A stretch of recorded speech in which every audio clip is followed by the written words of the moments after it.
Hey, what's up, guys? This is Dr. Michael Coe, physical therapist from MovementIQMike.com.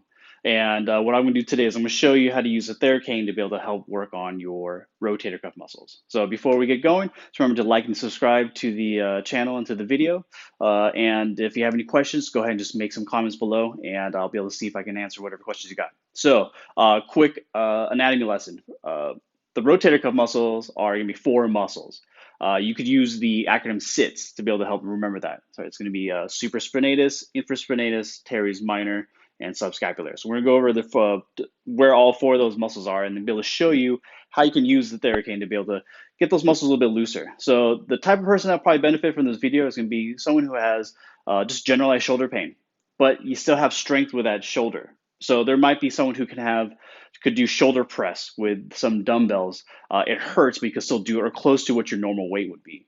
If you're someone who is having crazy amounts of shoulder pain, you probably want to go see a doctor. If you could barely lift up your arm, instead of doing this, you're doing this, go see a doctor. This video is probably not going to be helpful for you, right? If you're someone who has had diagnosed with a full rotator cuff tear, go see your orthopedic surgeon. If you have a partial rotator cuff tear diagnosed by either your doctor or through MRI, maybe this video might be able to help you out, right? So it's more for the people who just have generalized shoulder pain. Hopefully, I can give you something that'll help you with your workouts or the way you move or when you pick up your kids. All right, so the first muscle I'm going to be going over is the supraspinatus.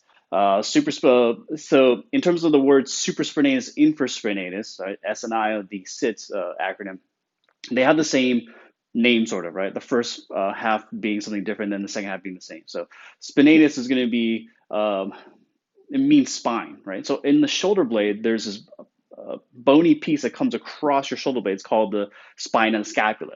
So the supraspinatus is going to be above that spine. Infraspinatus is going to be below that spine. So first, we're going to go over the supraspinatus. Supraspinatus is going to be above that bony spine, but also hides under the upper trap when it goes out to the side here, right? So I'm going to turn around and show you what I mean.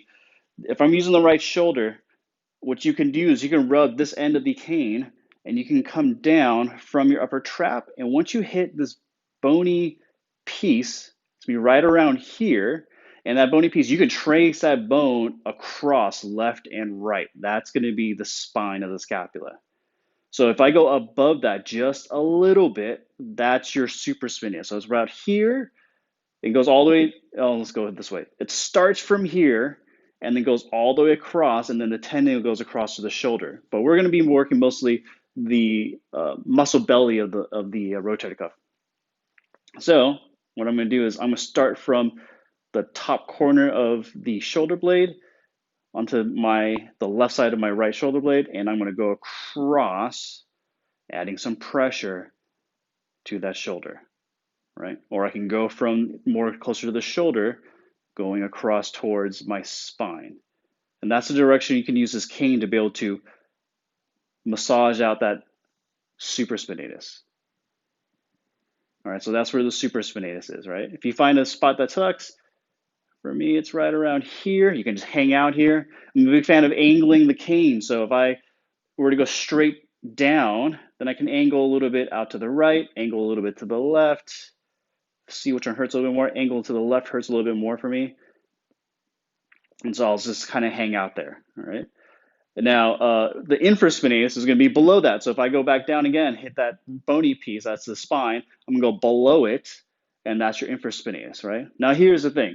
The infraspinatus is going to be under the shoulder, the scapular spine, but then below that, at more of an angle up in this area, is going to be a teres minor, and that lines up more on the outside of your shoulder blade.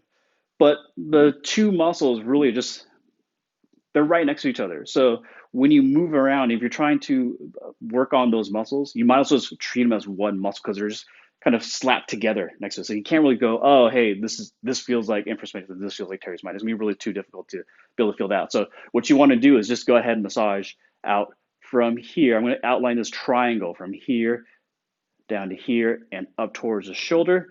That's going to be that complex of what we call sometimes the posterior cuff, which is going to be a combination of the infraspinatus and the teres minor. Teres minor is a little bit more of a diagonal position, whereas the infraspinatus is a little bit more horizontal. All right, again, I'm going to find some spots that I don't like. Okay, so for me here, a little tender, I can angle up the cane down, I can angle it out or in a little bit to try to find that angle where that pressure really can deform that muscle belly and get a better release of that muscle. So that's three out of the way, right? Last one, this one's the trickiest one, and this is called the subscapularis. So subscapularis means under the scapula. So when it means under the scapula, it's actually going to be the muscle on the other side of the scapula, but it's tucked in between the rib cage and the shoulder blade. So the only way you can really access it is through this armpit region. So if I were to use this to be able to try and do this, it was a little bit trickier. I'm going to use still this end of the cane. I'm going to get to the side of the ribs, not quite into the armpit quite yet, but side of the ribs. I'm going to get into that armpit area and I'm going to slide back until I hit like a wall. All right, that's going to be the best way because it's real tricky to get in. Once I hit that wall, then I could angle up and down. I can maybe angle a little bit this way. Up and down is probably be your better bet to be able to get that muscle release. And that's how you get to the subscapularis. Now, when you do hit the subscapularis, it's hard to be able to not also get the serratus anterior muscle, which also is going to be along the rib cage and is in that general vicinity, right? But as long as you hit a muscle that just doesn't feel right, go ahead and put some work into it. Now, here I also want you to be careful because you have also a sheet that has blood vessels and nerve tissues that comes out from your neck. So if you're doing this and you start getting some tingling in your elbow, especially in your hands, fingers, thumb, all of that, get off of it because you're probably not hitting the muscle. You might be hitting the muscle, but you're also hitting a bunch of other tissues that you really don't want to mess with too much.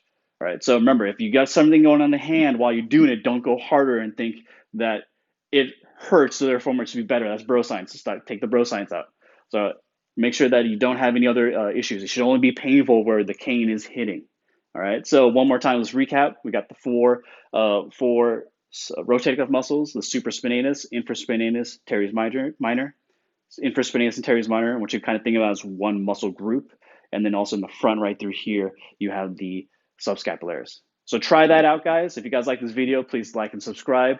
And if you have any questions, comment below, man. Thanks.